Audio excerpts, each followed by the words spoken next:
assim a palavra do Senhor.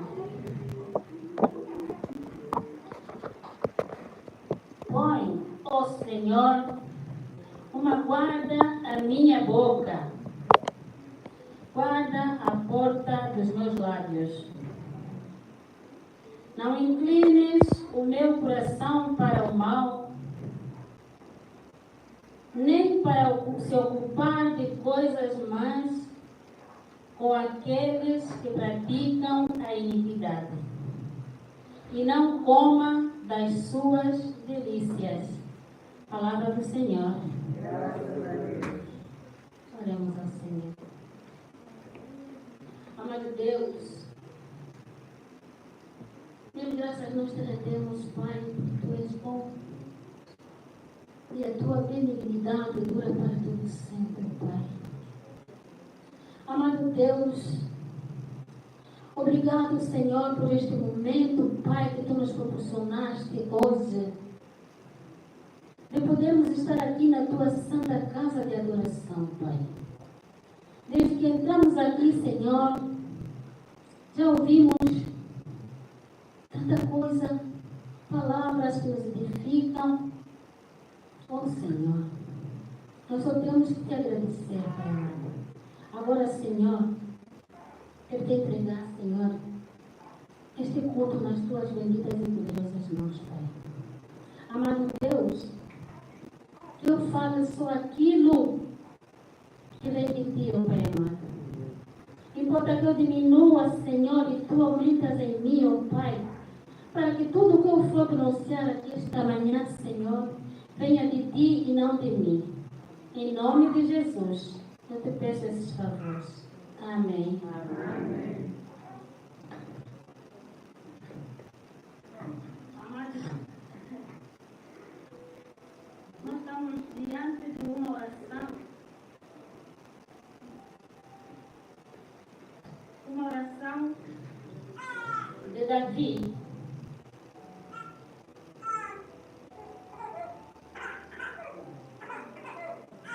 Davi orou ao Senhor que o protegesse em meio às tentações. A Ti clamo, escuta-me, inclina os Teus ouvidos à minha voz quando a Ti clamo.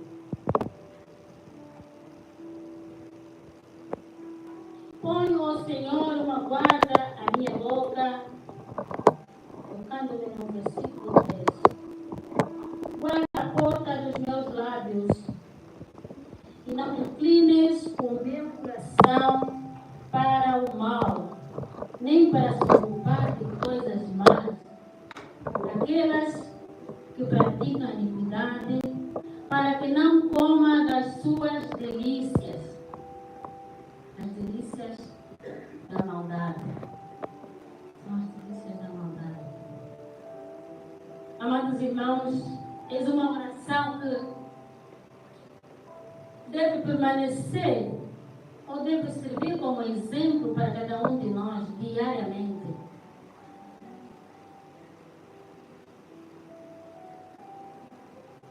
Eu vou mesmo basear-me mais no versículo 3. Põe, ó Senhor, uma guarda a minha boca, guarda a porta dos meus lábios. Para que Davi fez essa oração? Porque Davi sabe que do coração do homem provém palavras pecaminosas. E quem se torna culpado por essas palavras é a nossa boca. Porque se tudo estiver guardado no nosso coração, fica só para nós, não é? Mas essa nossa boca, a nossa língua, que tira tudo para fora. Então Davi pede para que Deus o guarde. E guarde o seu coração e a sua boca de pronunciar palavras maldosas. Da nossa boca provém as palavras maldizentes, e de bem. O conjunto dos nossos lábios forma a boca, mas dentro dela existe um membro muito perigoso, a língua. Assim também, a língua é um pequeno membro e gloria-se de grandes coisas. Vede quão grande bosque um pequeno membro pode incendiar. A língua, quer dizer, é um fogo. Ela está entre os nossos membros, bem escondida, mas ela é perigosa. Contamina todo o corpo. Podemos nos apoiar no livro de Tiago 3, 5 e 6. Tenhamos cuidado com o que falamos. Aqui o fogo que a Bíblia se refere não é o fogo propriamente dito, o fogo de queimar, mas sim as palavras que saem da nossa boca. Não é sobre fogo que queima, mas sobre as palavras que saem da nossa boca. Elas podem causar catástrofe na vida de outrem. Como é que as palavras podem causar catástrofe, podem causar problemas? Eu acabei de frisar. Da nossa boca, se não pronunciar nada que está no nosso coração, o nosso irmão, o nosso próximo não ouve. E ele não sente. O que nós guardamos fica só conosco, mas também nos faz mal. Também nos faz mal. Porque guardar mágoas e maldades no coração também faz mal. A palavra diz que do fruto da boca de cada um se fartará o seu ventre. Dos renovos dos seus lábios se fartará. Provérbios 18, 20. E também no Provérbio 13, 2. Essa passagem enfatiza que as palavras que nós falamos, que nós pronunciamos, têm consequências, tanto positivas quanto negativas. O bem que se come do fruto da boca refere-se às recompensas, os resultados positivos e bênçãos que vêm de falar com sabedoria, de falar com bondade e verdade. O contrário tem resultados negativos e destrutivos, consequências negativas. Diz também que a vida e a morte está no poder da língua. Aquele que a ama comerá do seu fruto. De que fruto se fala? De que fruto se trata? O fruto é a palavra. O fruto é tudo aquilo que sai da nossa boca, que nós pronunciamos. Ela tem um poder e carrega o peso de acordo com a forma que cada um de nós proferir ou a utilizar. As nossas palavras têm o poder de destruir e de construir. A palavra tem impacto na vida das pessoas e também nas nossas vidas. Que palavras temos estado a proferir no nosso dia a dia? Que palavras temos estado a proferir no nosso dia a dia? Mateus 12, 36, 37 nos diz assim a palavra: mas eu vos digo que toda palavra ociosa que os homens disserem hão de dar conta no dia do juízo. As nossas palavras nos condenam. Muitas das vezes nós pensamos que estamos só a falar, abrimos a boca e falamos coisas, mas elas vão nos condenar, elas nos condenam. E no dia do juízo, daremos conta disso tudo. A Bíblia nos ensina que não saia da vossa boca nenhuma palavra torpe, mas só a que for boa para promover edificação, para que dê graças a quem a ouve. Efésios 4, 29.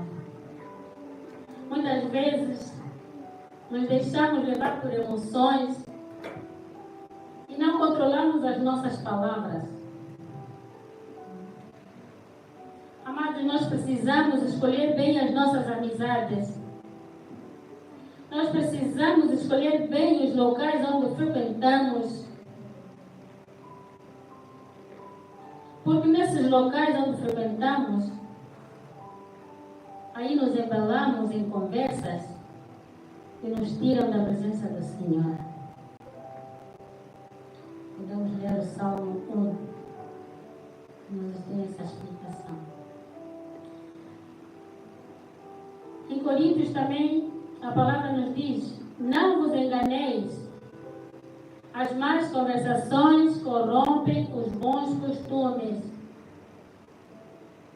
Se nós temos bons costumes, mas andamos em maus caminhos, sentamos na roda dos escarnecedores, ficamos ali em sítios onde tem mau ambiente, nós também vamos nos inclinar para os comportamentos que encontramos naquele local. É ou não é, amados irmãos?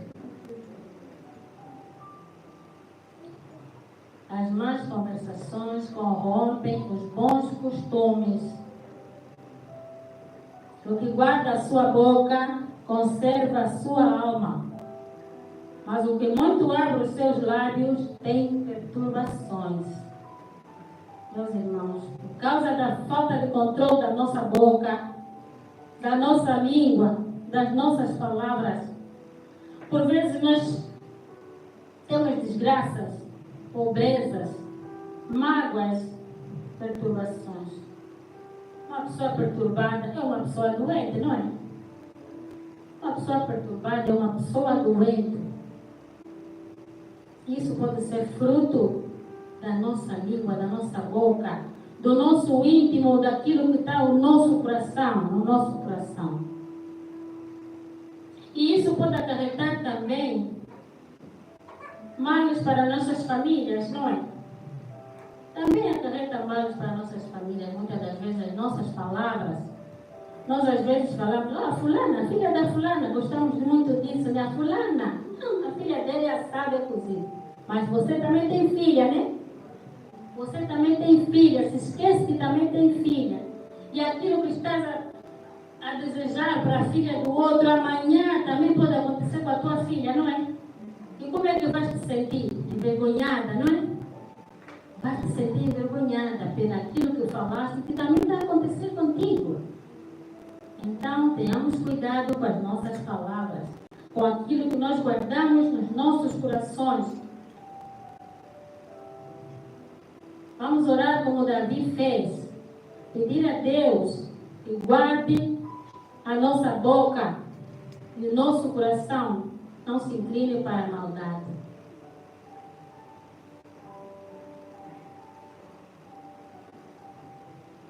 Há pessoas que se encontram numa condição em que não aceitam a realidade, ficam a murmurar, dizem palavras que ferem e magoam o seu próximo. Pessoas que usam a língua para maldizer os outros, provocam brigas, discórdias, mentes que maquinam o mal, língua que semeia contenda entre os irmãos. A Bíblia nos diz que Deus aborrece 6 coisas, mas a pior de todas elas é a 7ª coisa. E qual é a 7ª coisa, quem sabe? Aquele que semeia contenda entre os irmãos. Aquele que cria intrigas entre 2 irmãos, para que esses irmãos depois ficam indiferentes, não é? Deus abomina estas coisas. Semear contenda é semear boatos, falsos testemunhos que provocam intriga entre os irmãos. Isto pode trazer consequências bem-estar emocional das pessoas envolvidas e para nós também. É um ato repugnante e ofensivo para Deus.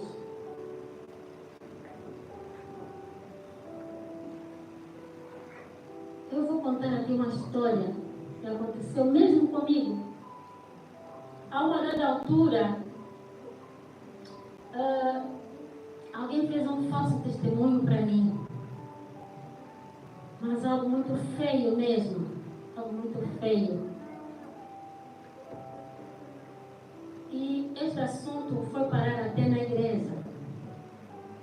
Foi parar até na igreja. A igreja sentou para resolver o assunto e havia as duas partes.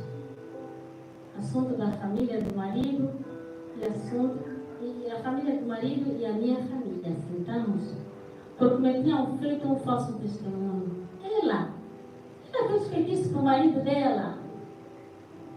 Nós tínhamos uma relação íntima mesmo, uma relação de amizade. E nós andávamos sempre juntos. E isso, muita gente não se agradava com isso, invejavam isso.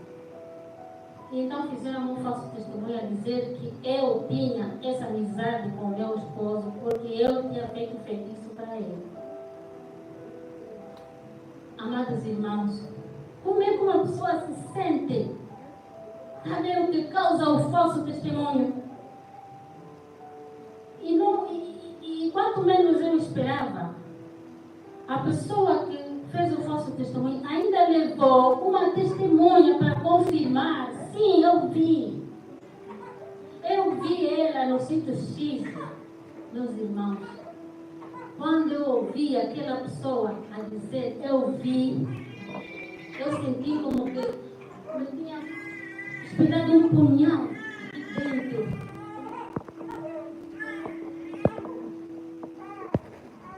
Eu fiquei mal, muito mal mesmo. Mas eu sabia que não tinha nada acontecido, como eles estavam a contar. Mas ainda assim, não é? Eu sabia que não tinha feito nada. Mas os olhos do povo, né? Os olhos do mundo, o que fazem?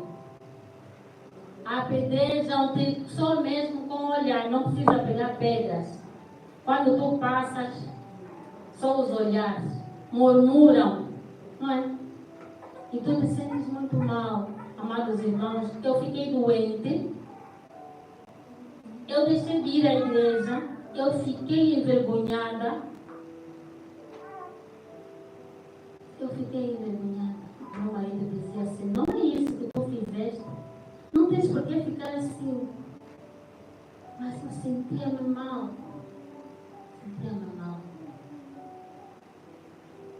E eu fiquei muito tempo, até que os irmãos iam lá em casa, orar comigo.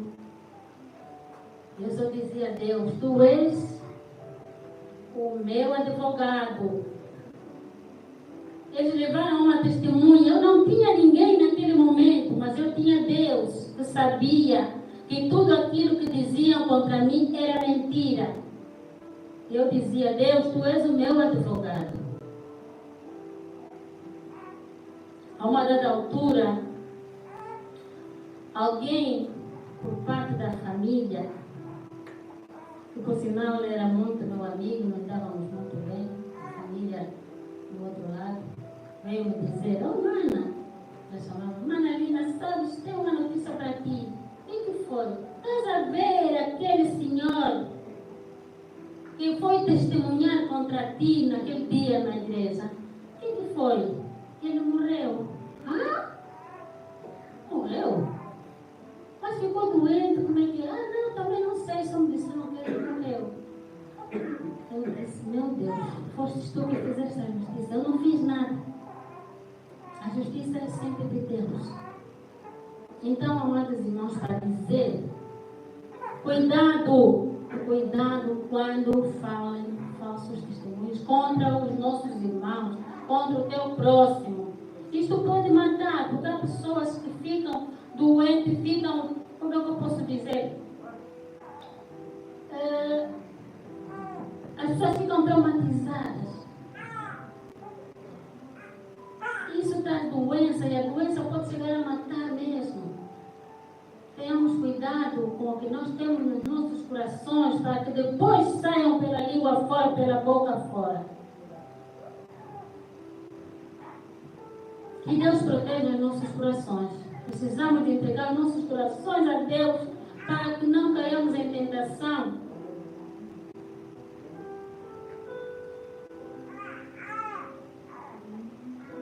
Não use a sua língua, a sua boca para provocar desgraça, nem mesmo para ti.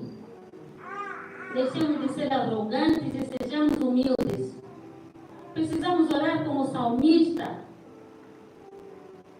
Que o Senhor nos ajude a controlar as palavras que provêm das nossas bocas, do nosso coração, do nosso íntimo.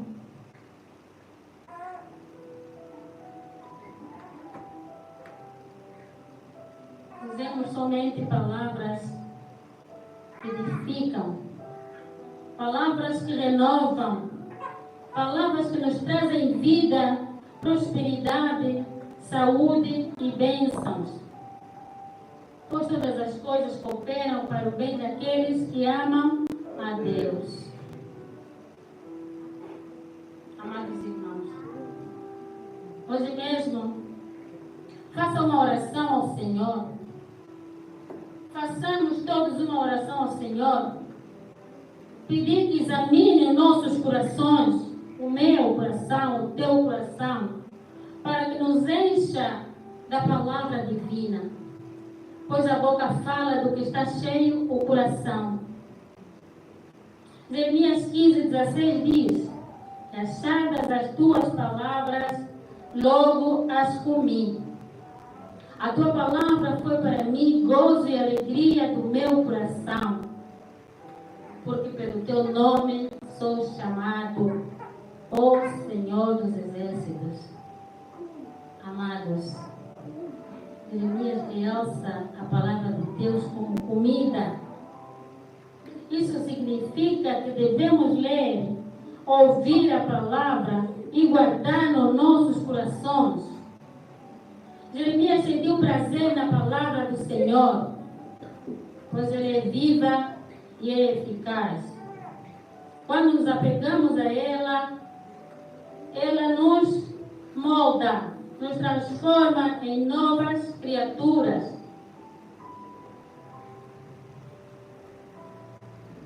Deixamos as coisas velhas e tudo se faz novo.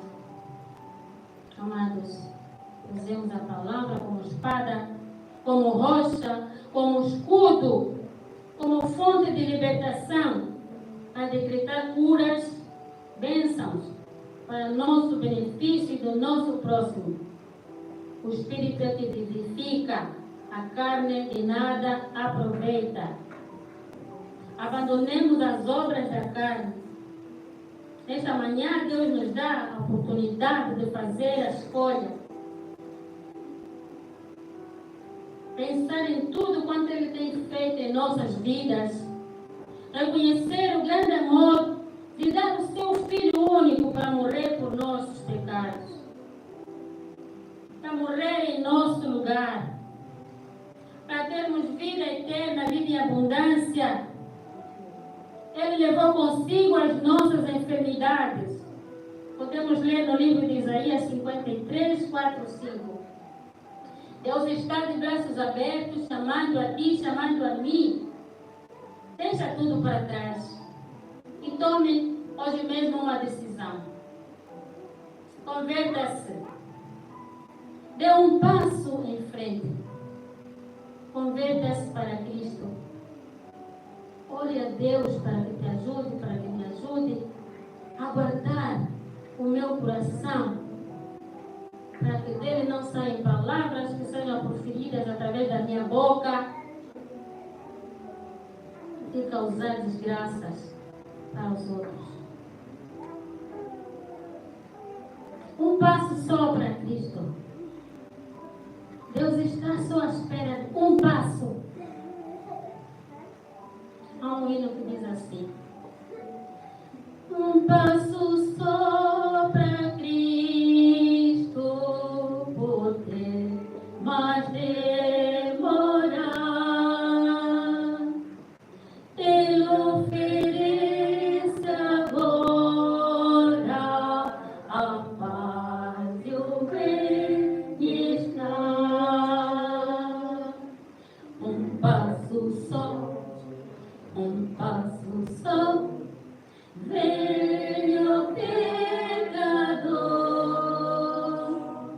com arrependimento, tudo lhe confessando, um passo só para Cristo, oferece demorar. Vem agora, meu irmão. É só um passo. É só um passo. O Senhor se digne em abençoar essas palavras em nossos corações. Amém. Amém.